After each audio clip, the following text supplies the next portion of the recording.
Hello everybody, today's review is going to be of Season 2 of The Sandman, finally getting around to watching it, which is a show I thoroughly enjoyed from the first season. So it's kind of about really just life and death, and but more like the dream, as well as like the dream world side of things, and what kind of could potentially happen in another realm to affect us. And of course, each, I guess you could say, like each, would it be entity has their own realm, I suppose is how you would say that. Anyway, but I did give this season an 8 out of 10, and I feel like the show as a whole gets an 8 out of 10. There are some things I wish they did like a deeper dive in, just like the first season. I think I said that.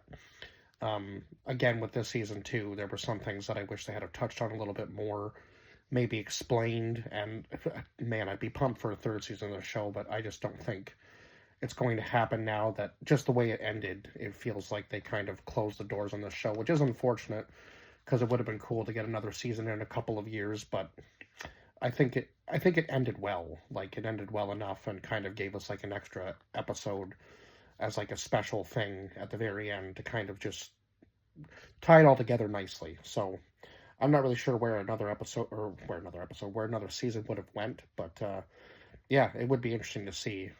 Maybe like a spin-off show or just a continue, like maybe just a couple, or maybe even a movie, just to kind of show where this story could potentially go.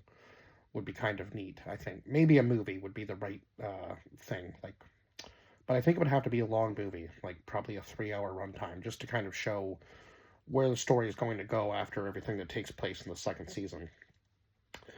So we had Tom. So yeah, we'll go over the cast list first before we get into all of my notes about the story or about this season, because there's a lot to unpack. So Tom Sturridge returned as Dream, or Morpheus as he's referred to as well. Vivian Akampong, who played Lucian. Patton Oswalt, who was Matthew the Raven. Nina Badea, who played Fate Mother. Oh my God. Suad Ferris, I want to say is how I think that's how you pronounce it. Forgive me because I kind of butchered the writing on that, but anyway. She played Fate Crone, and then Danita Gohill played Fate Maiden. My brain keeps wanting to say Faith. Boyd Holbrook, who returned as the Corinthian. Roseanne Jamal, who played Leda Hall. Kirby Howell Baptiste, who was Death. Mason Alexander Park, who played Desire. And there were obviously a lot of returning cast, but also a few standouts in this season that I thought I should write down as well. Nicholas Anscombe and Mark Hamill both played Merv Pumpkinhead, so I believe one did the voice and one probably did like the behind the scenes like movements and stuff, is what I'm getting from that. Jenna Coleman, who played Joanna Constantine. Esme Creed Malaya, who played Delirium. Anne Skelly, who played Nuala. Claire Higgins, who played Mad Hetty. Adrian Lester, who played Destiny. Freddie Fox, who played Loki. So again, there was a couple more people in this season that were standouts, and that was one of them. Jack Gleason, who I didn't even recognize until I just was like, all of a sudden I was looking and I was like, oh my God, that's literally, oh my God, why can't I think of his name? From Game of Thrones. Anyway, he played Puck. Donna Preston played Despair. Steve Coogan, who voiced Barnabas. Barry Sloan, who played Destruction. Will Coben, who played Lord Azazel. And Colin Moran, who was Sexton. And then Roweria O'Connor, who was who played Orpheus, who was Dream's son. So yeah, there was a lot. Like I said, there was a lot more people in this season that were standouts, and I might have missed a couple, so forgive me if I did. But I went through the cast list as good as I could, anyway, and got as much as I could, right? But yeah, I do have a few pages of stuff to go through here, so we'll start going through it now. So this basically leaves off right at the end of the first season, right? So I do enjoy that they do this in chapters as well. So it kind of gives you like a story with each episode that you can follow along to. And obviously, I take notes and write the most important things down, or at least what I think is the most important. So a family meeting takes place in chapter 11, Season of Mists. So yeah, family meeting takes place, and then the three sisters had visited Destiny. So those were the Fate sisters or whatever. I guess we could call them that. They are referred to as a whole bunch of other things in this season as well, but we'll call them the Fate mothers for now, I guess, or the Fate sisters. So yeah, the three sisters visited Destiny, and then I guess Dream in that episode had to travel back to Hell in order to free Nada. That was like the main thing that was kind of happening, was that he regretted what he had done. He had basically kind of exiled her to like a life in hell, and I don't know exactly how many years she had ended up spending there, but it was enough for her not to, you know, love him anymore or have any, like, you know, care for him. She kind of pushed him off to the wayside after he was able to save her. So then we go on to chapter 12, which was the ruler of hell. And to my surprise, Lucifer Morningstar actually steps down as the ruler of hell. So now Dream is left.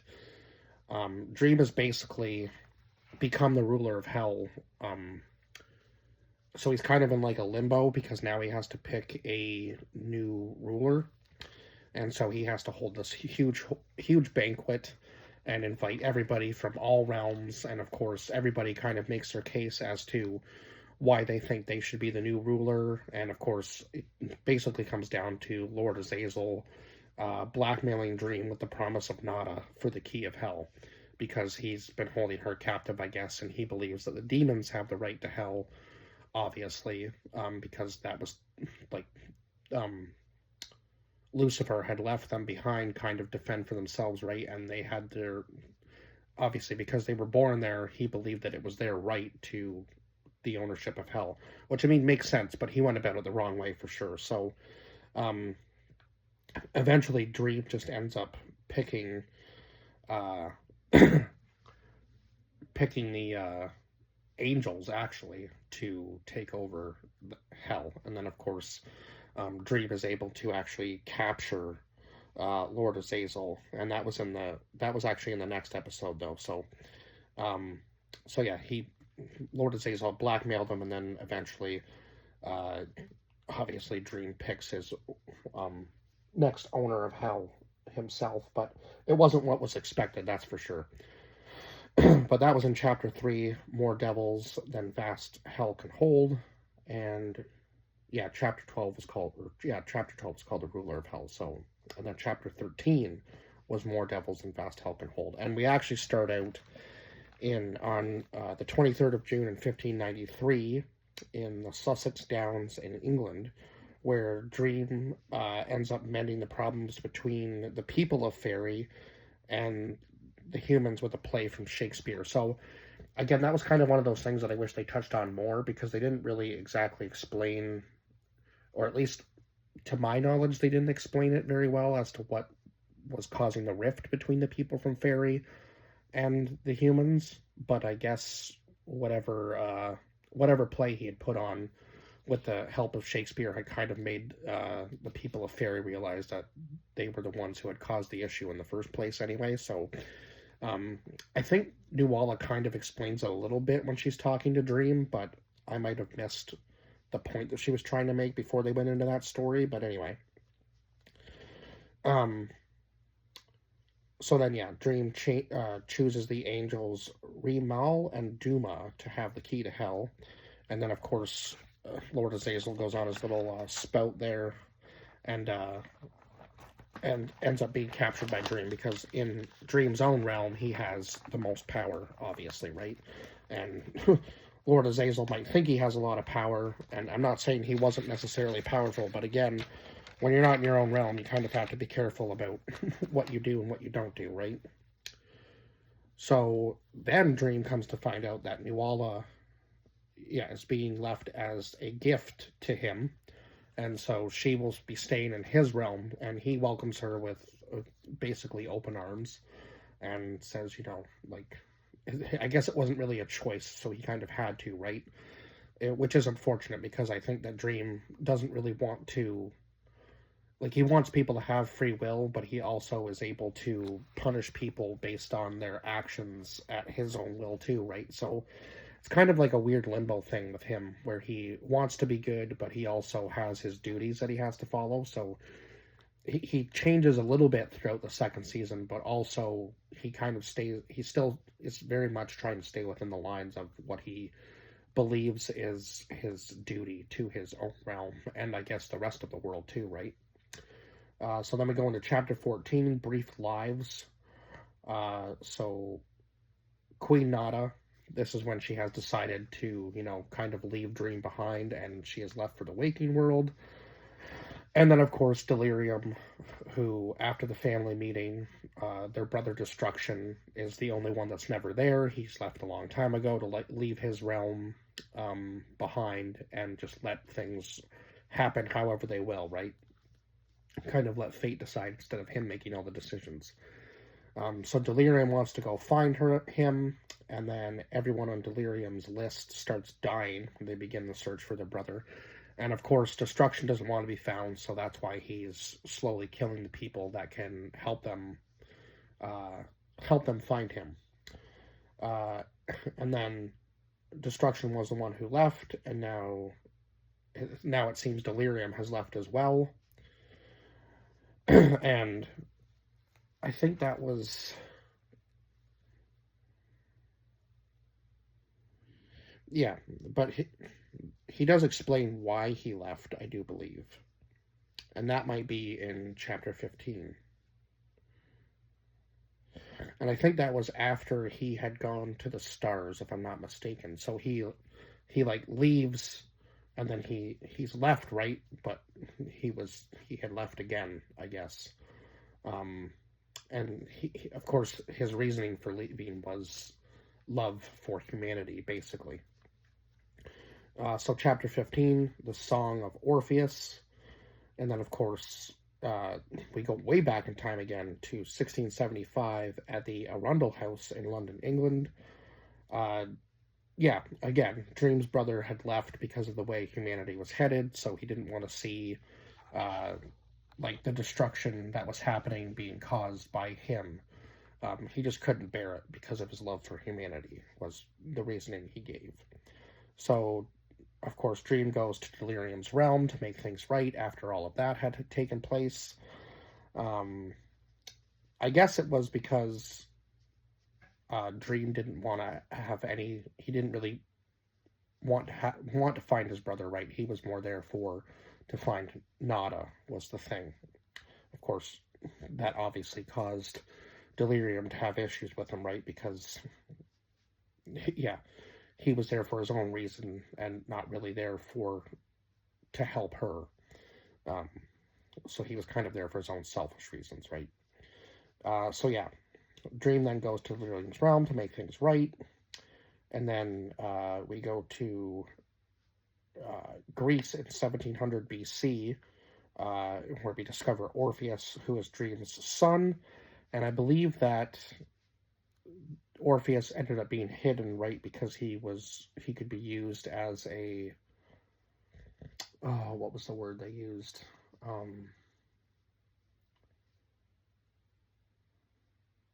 I can't remember, but he could be used as a tool, basically.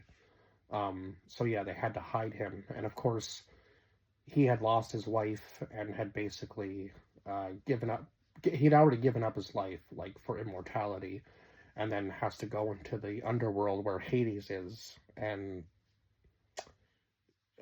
kind of make his case to bring his wife back. And then, of course, he's told that he can follow the path out, but don't look behind him or his wife will be lost.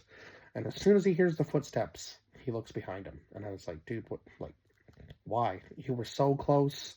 You could have had a life and you could have been immortal, but then because of what he did, I guess, um, because of what he did, now he's being tracked down, right? So Orpheus's wife passes away because she was bitten by a snake. Then Orpheus seeks a way to be with his wife again, like I just talked about, and then he travels to the underworld, and then it was the cult of Deosis coming for Orpheus. So Orpheus says the sisters of the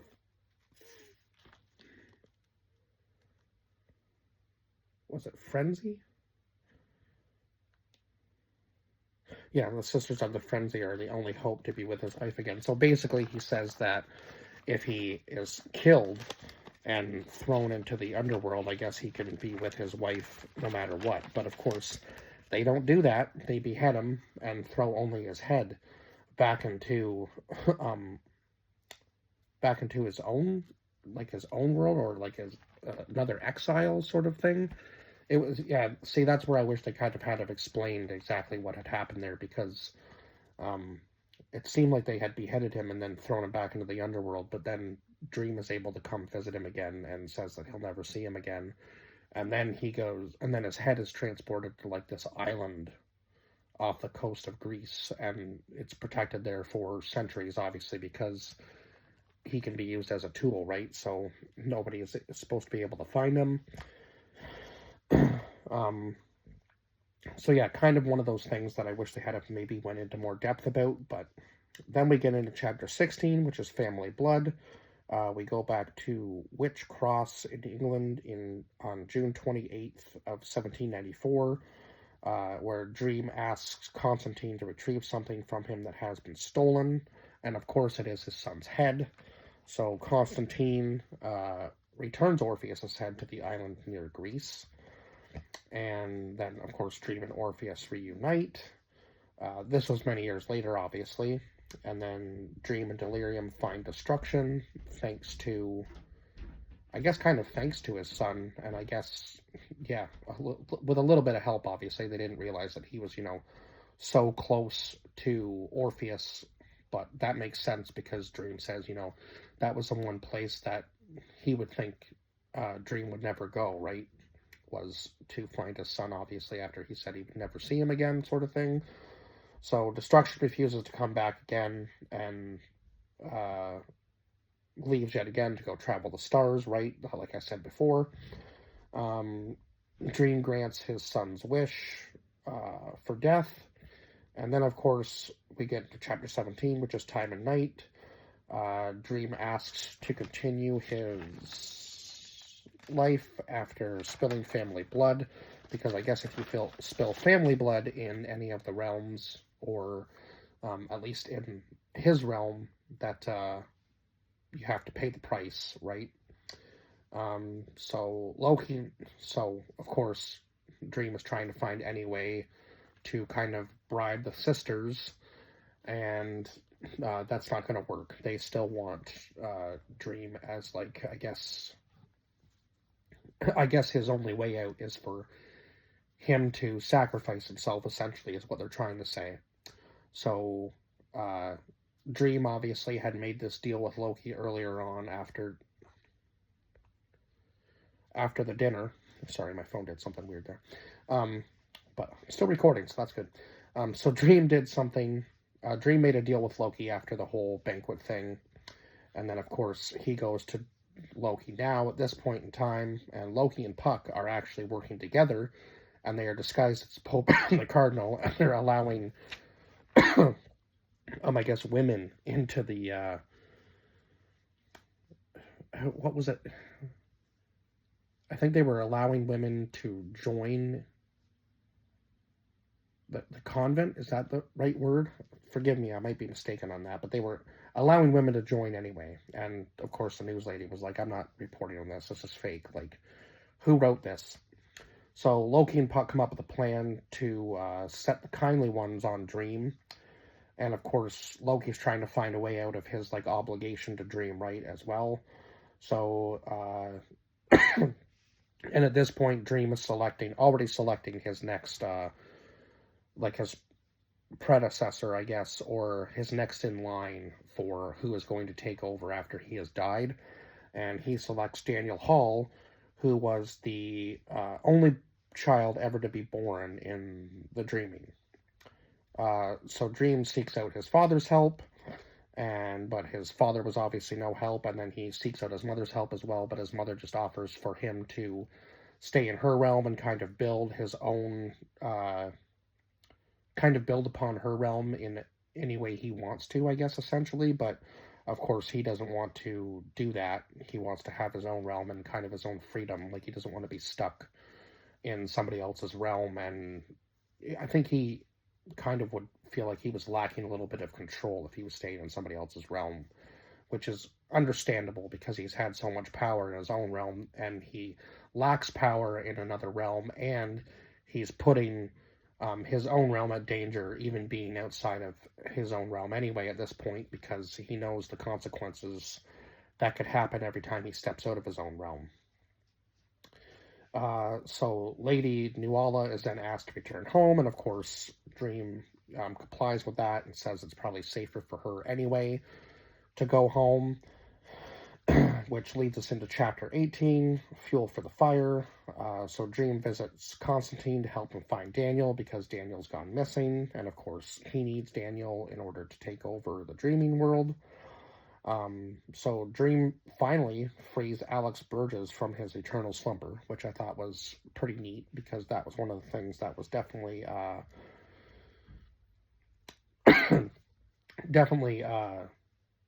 one of the things that was kind of slowly showing that Dream could change, right? So then Loki, at least at that point in time, I was like, thought that he had killed Daniel, but I guess he had actually just brought back Daniel as a god. So he was trying to prove that he could overthrow Dream in a sense, I guess, by bringing back Daniel that way. But I don't think that's, not enough power to kill Dream that way for sure. So Dream then brings back the Corinthian, which I was like super pumped about because I was like, oh my god, I remember him from the first season being like my favorite character. So yeah, I was super happy that at least we got the Corinthian for a few episodes. Now, of course, he was new, like a newborn in that realm, right? So he had the memories of the old Corinthian, but he wasn't going to act the same. So, but he almost did in a couple of scenes, that's for sure. And he was super powerful because he was supposed to be like a nightmare, but I think he was Dream's most powerful creation. At least that's the way I kind of understood it. So that takes us into chapter 19, which is the Kindly Ones. So Dream gives Constantine an Eagle Stone, which is to destroy the Corinthian. If he becomes dangerous, like if he becomes kind of his old self. So then Loki's on a bit of a tear in this episode too. He then kills Mrs. Shaw for following him. And then that's when we find out that Loki has turned Daniel into a god, and the Kindly Ones go into Dream's world after he's summoned to Fairy, and they kill the Fiddler's Green with the help of Lyta Hall. So they're basically kind of like controlling her at this point. And of course, she thinks it's because Dream has killed Daniel, right? But she's being deceived. So then we go into chapter 20, which is Long Live the King. And the Kindly Ones kill Abel with the help of Lyta Hall. And then they take out Merv as well. So Dream then confronts them, of course. And then Dream sacrifices himself. And Lady Nuala is actually the one who kills Lyta in the dream world, so she finally wakes up from her sleep. And then, of course, Lyta finds out that there is no way to get her son back now, obviously, after killing Morpheus, because he has now turned into the new Dream of the Endless. Which leads us into chapter 21, which is A Tale of Graceful Ends. So yeah, Daniel has become Dream of the Endless, and he brings back Abel for Cain, because Cain pleads with him to bring back his brother. Daniel also brings back Merv, and of course he tries to bring back the Fiddler's Green, but Gilbert kind of, you know, tells him that, you know what, if you bring all of us back, our death and our lives were kind of meant for nothing. Like, you're supposed to be doing your own thing with the dreaming world, right? So it wouldn't really make sense for you to do everything that your predecessor did. That's, yeah, that's where I was looking for that word. Um, so yeah, so then of course the old dream, or Morpheus, becomes a star. So I was kind of interested by that, because does that mean that every person who dies in those realms becomes a star? And if that's true, then um, how many generations have those realms had? That was kind of an interesting thing to see. So then Constantine and the Corinthians start a relationship, which I was kind of calling for a couple of episodes, because it's kind of funny that, you know, Morpheus kind of left, and then everything that he had told along the way, like he had said that, you know, um, Constantine should look for love, and she finally found it, even if it wasn't necessarily exactly what she thought she was going to find. She finally found love, so that was kind of important, like a big moment for her in the show for sure. Um, and I think that was pretty much mostly the end. And then, of course, all the speeches at the funeral from all of his brothers and sisters. And then, of course, probably the hardest one, I would say, would be from Lucian and obviously Death. I think those were the two biggest ones, because they were the ones that knew him the best. And of course, uh, Matthew wouldn't even talk at the funeral, because he had already said everything he needed to say to Morpheus. And so that just shows you how truly bonded they had become over time, right? So, of course, it ends with Daniel going in and having dinner with all of his brothers and sisters and slowly being introduced to the family, and then Lucian closing the doors. So it's kind of like the old chapter and then leading into the new chapter, obviously. So that was a very good ending for that, at least, anyway. And then we get this special episode afterwards, which I was actually surprised by, where the Sandman presents Death, the High Cost of Living. So we meet this character named Sexton, who is kind of, I guess, like was he a yeah, he's a journalist, and it seems like he's kind of on the verge of thinking about, like, is there a real meaning to life anymore? Was kind of what I got from him. So Death, of course, reveals herself to him, and of course, I guess Death gets a day every 100 years to be human. Now, I had forgotten about that. I think they touched on that in the first season. Forgive me, I might be mistaken about that, but I do think they touched on that in the first season.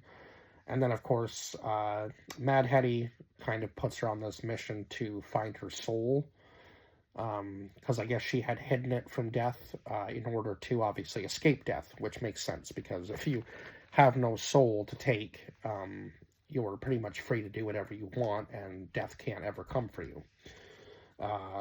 So basically, Mad Hetty had kind of made herself immortal in a sense.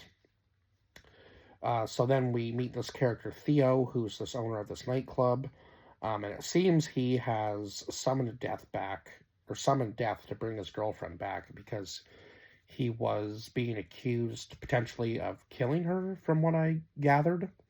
Um, and then I think he actually ends up dying himself in the process of trying to do all of that.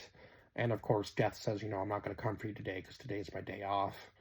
And it was kind of funny, because I think even in that little amount of time, Sexton was able to meet a new girl, Billy. He kind of seemed hung up on his ex, and tried to contact her and so on and so forth, but it seemed like it was a pretty bad breakup from what I gathered. Um, and of course, he meets Billy, and Billy tells her story, and I think Sexton kind of realized that maybe what he was going through wasn't necessarily the worst thing in the world, and there's always going to be good and bad, right? But you kind of have to find the good in everything, or that's not necessarily the right message, is it? well, I mean, yeah, there is good and bad, and you kind of have to find the good and live your life no matter what happens, because there's always going to be good and bad. So find the good and follow that path if you can. Now, not everybody obviously does, and everybody's life isn't, you know, one person's life isn't going to be as easy as the next person's life. So everybody has a different path, and we all have to decide which one we're going to take. So yeah, there was a huge lesson, obviously, in that last episode. And of course, I think another lesson in that episode was, even though Death was only with Sexton for a day, she was able to do all of that for him without him even really realizing what was happening, because now he's kind of found a new love interest. He became really good friends with Death, even though it was a short amount of time. And he even cries when he loses her. So yeah, it's kind of one of those things that shows you that um, anybody can come into your life and, you know, make a huge impact no matter how long or short they're there, sort of thing. But yeah, super good show. 8 out of 10 for the entire show, and an 8 out of 10 for the season. And yeah, I've actually rambled on for 30 minutes. I'm shocked, but not shocked, but not that shocked that I actually did that. But anyhow, um, I will see you guys in the next review. Bye bye for now.